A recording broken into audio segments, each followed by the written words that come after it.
दोस्तों नमस्कार। दोस्तों मैं बिमल शाही आप सभी लोगों का अपने चैनल में स्वागत करता हूं और उम्मीद करता हूं कि आप लोग सब लोग स्वस्थ होंगे एवं मस्त होंगे। सभी राष्ट्रवादियों और सनातनियों से ये निवेदन रहेगा कि आप लोग मेरे चैनल को सब्सक्राइब कर लीजिए और वीडियो को लाइक एवं शेयर भी कीजिए। दोस्तों प्रधानमंत्री ने 15 अगस्त 2026 को लोकसभा से जो ऐतिहासिक भाषण दिया था उसमें उन्होंने एक शब्द का यूज किया था, दिमागी नक्सल। और उन्होंने एक्सप्लेन किया था कि किस तरह से उन्होंने माओवादियों को और जो जंगल में रहने वाले नक्सली थे उनका सफाया किया, खात्मा किया। लेकिन उन्होंने यह भी कहा कि जिस तरह से आज देश में हालात पैदा किए जा रहे हैं, जिस तरह से देश में विरोध की स्वर उठ रहे हैं, उन लोगों के लिए दिमागी नक्सल जैसे शब्द का यूज किया। अब जैसे ही प्रधानमंत्री मोदी ने दिमागी नक्सल शब्द का यूज किया, पूरा का पूरा विपक्ष इसके ऊपर भड़क गया है और अपना विरोध जता रहा है। और अपना विरोध जताने के लिए इन्होंने एक नया तरीका अपनाया है। तरीका क्या है? तरीका यह है कि जो नेता कल तक अपने आप को नक्सल कहने से बचते थे वो आज अपने आप को दिमागी नक्सल कह रहे हैं कि हाँ हम दिमागी नक्सल हैं।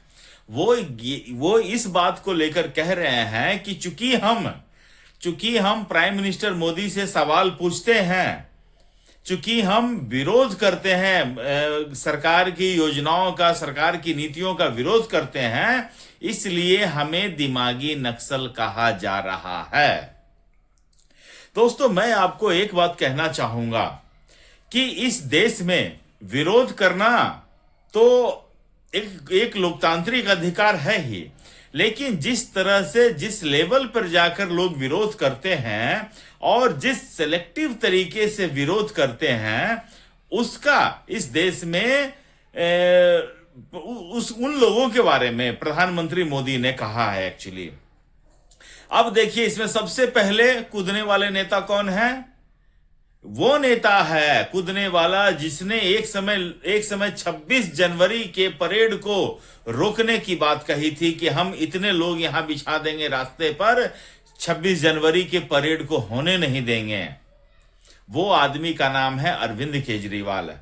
अरविंद केजरीवाल दोस्तों इस देश में एक लोगों को होप दिखाकर, आशा दिखाकर कि इस देश में इतना भ्रष्टाचार है, अगर कुछ ऐसा कानून बनाया जाएगा कि इस देश में जितने भी भ्रष्टाचार हैं उसको खत्म किया जा सकता है और देश एक सुनहरे भविष्य की तरफ देख सकता है। और लोगों ने उसके प्रति जो है समर्थन दिखाया था और उस आदमी को मुख्यमंत्री तक बनाया था। लेकिन उसने क्या किया? अरविंद केजरीवाल स्वतंत्र भारत का भ्रष्टतम आदमी निकलकर सामने आया है। सोच लीजिए, मुझे लगता है कि लालू प्रसाद यादव इस देश का सबसे ज्यादा भ्रष्ट आदमी है, लेकिन अरविंद केजरीवाल उसको पीछे छोड़ दिया।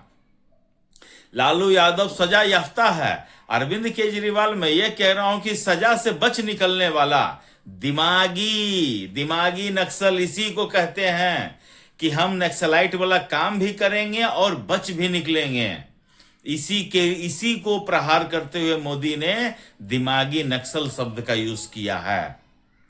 अब देखिए अरविंद केजरीवाल पहले एक बार इसी तरह मोदी ने कहा था कि ये लोग अर्बन नक्सल हैं, तो इन लोग अपने आप को अर्बन नक्सल कहना शुरू कर दिए थे। एक बार मोदी ने कहा था कि आतंकवादी है, तो अरविंद केजरीवाल ने अपने कहा था कि मैं स्वीट आतंकवादी हूं।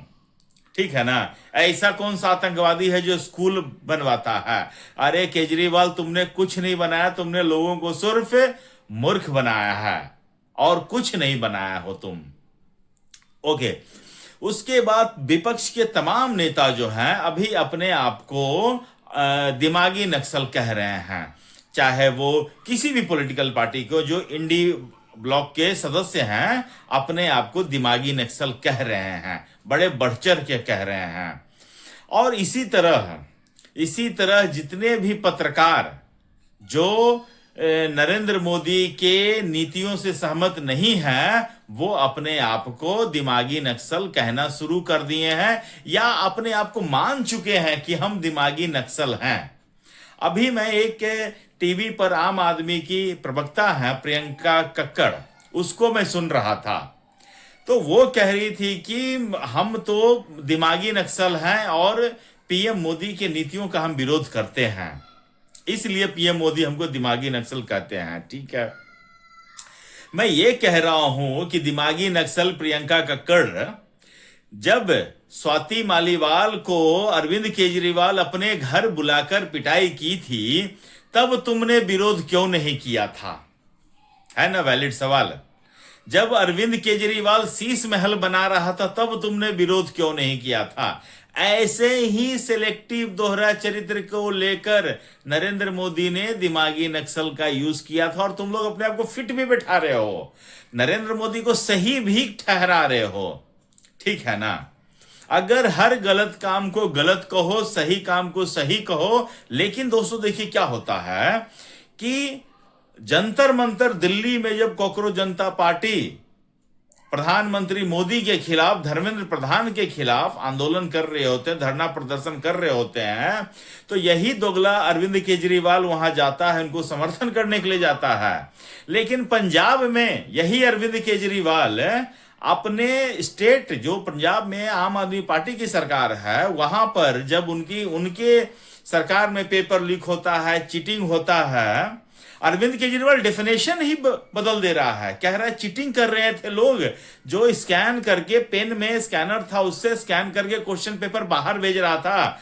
अरविंद केजरीवाल महामूर्ख, इसी को पेपर लीक भी कहते हैं। जो आदमी पेपर को ट्रांसपोर्ट कर रहा है या सेट कर रहा है, अगर वो पेपर की एक कॉपी लेकर बाहर बेच दे तो इसी को पेपर लीक कहा जाता है। और अरविंद केजरीवाल डेफिनेशन चेंज कर रहा है कि नहीं, नकल करने वाले थे। नकल ऐसे किया जाता है, नकल तो मान लेते हैं कि एक क्लास में 10 बंदे हैं, पूछ लिया कि 1 नंबर का उत्तर कौन सा है, ये होता है नकल। लेकिन स्कैन करके बाहर भेज देना, this is called paper leak. और अरविंद केजरीवाल जैसा महामूर्ख है आदमी इसको पूरा डेफिनेशन को ही चेंज करके अपने आप को बचा रहा है। और जब वहां छात्र इसका विरोध करते हैं तो वहां लाठी चार्ज भी करता है। लेकिन तमाम दिमागी नक्सल जो है उस घटना पर मौन रह जाते हैं। झारखंड में देखिए कितना बड़ा प्रोटेस्ट हुआ था अभी, लेकिन कोई भी दिमागी नक्सल वहां पर स्टूडेंट्स के सपोर्ट करने के लिए नहीं गया था।